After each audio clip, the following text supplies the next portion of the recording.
Students, तो आज हम डिस्कस करने वाले हैं कि आपको जो ऑफलाइन असाइनमेंट है वो आपको कौन कौन से सब्जेक्ट का करना है, खास करके जो इस साल अंडर ग्रेजुएट प्रोग्राम हमारा 4 ईयर का स्टार्ट हुआ है 2025 बैच के लिए। तो हम उसके लिए बात करेंगे कि आपको कौन कौन सा असाइनमेंट करना है, और 2025 बैच में जो पीजी में भी एडमिशन हुआ है उसके लिए भी हम बात करेंगे कि आपको कौन कौन सा असाइनमेंट लिखना है।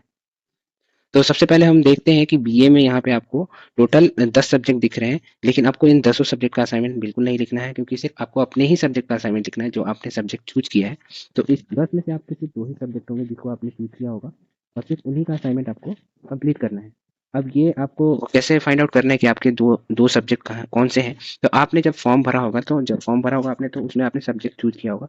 तो जब सब्जेक्ट चूज करते हैं तो फॉर्म में आपको दिखता है कि आपने कौन कौन सा सब्जेक्ट चूज किया है। जैसे ये स्टूडेंट ने फॉर्म भरा था तो इसने इस्लामिक स्टडीज और उर्दू सब्जेक्ट चूज किया था।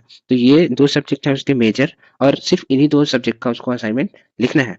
तो इस्लामिक स्टडीज का एक असाइनमेंट उसको लिखना है, और एक उर्दू का असाइनमेंट लिखना है। ये दो सब्जेक्ट का असाइनमेंट लिखना है। लेकिन अब आप बोलेंगे कि हमारे पास तो 8 बुक आई है। तो 8 बुक आई है, लेकिन लिखने वाला जो असाइनमेंट है जिसको लिख के आपको सबमिट करना है, जो 4 क्रेडिट का है, तो वो सिर्फ 2 ही बुक है जिसको आपको लिख के सबमिट करना है, और उसको आपको अपने एलएसी सेंटर पे जाके सबमिट करना है।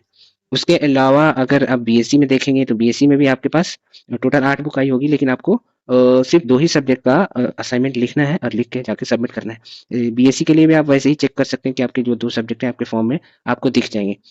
इसके अलावा बीकॉम के आपके 2 सब्जेक्ट सिर्फ दिए हुए हैं जिनके असाइनमेंट आपको लिखने हैं। और फिर आप पीजी का देखेंगे तो Hindi, English, Urdu, history, Arabic, ये सारे सब्जेक्ट के असाइनमेंट दिए हुए हैं। यहाँ से आप उसको डाउनलोड कीजिए, और डाउनलोड करने के बाद उसको अपने A4 साइज पेपर पे आपको लिखना है।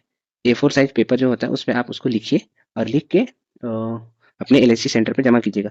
जब आप असाइनमेंट लिख रहे हैं तो उसके ऊपर एक कवर पेज भी आपको लगाना है, हर सब्जेक्ट के असाइनमेंट के ऊपर। जैसे हिंदी, इंग्लिश, उर्दू, उर्दू में 4 सब्जेक्ट है तो आपको 4 कवर पेज डाउनलोड कर लेना है।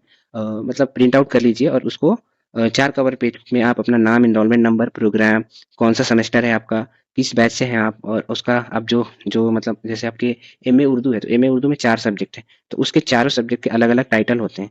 तो उस टाइटल का नाम, फिर आपको अपना एड्रेस, आप स्टेट का नाम या फिर सिटी का नाम लिख दीजिए, सिटी का नाम लिख दीजिए।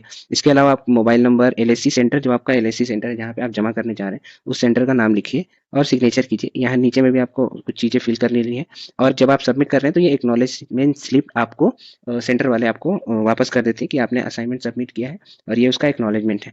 तो इस तरीके से आपको असाइनमेंट ऑफलाइन वाला करना है। ये ध्यान रख लीजिए कि आपको बीए के 2 ही असाइनमेंट लिखने हैं, और 2 सब्जेक्ट आपको फाइंड आउट करने के लिए आपको फॉर्म में देखना है कि आपका 2 सब्जेक्ट कौन सा है। अगर आप फॉर्म में नहीं देख पा रहे हैं तो आप फिर अपना किताब देखिए, जो आपको किताब आया है उसका असाइनमेंट आपको करना है, और सिर्फ 2 ही सब्जेक्ट का करना है जो आपके मेजर सब्जेक्ट है। उसी तरीके से बीएससी में भी सेम वैसे ही करना है। ठीक है। ये तो ऑफलाइन का हो गया। ऑनलाइन के बारे में हम नेक्स्ट वीडियो में आपको बताते हैं कि आपको ऑनलाइन वाला असाइनमेंट कैसे करना है। ठीक है, थैंक यू।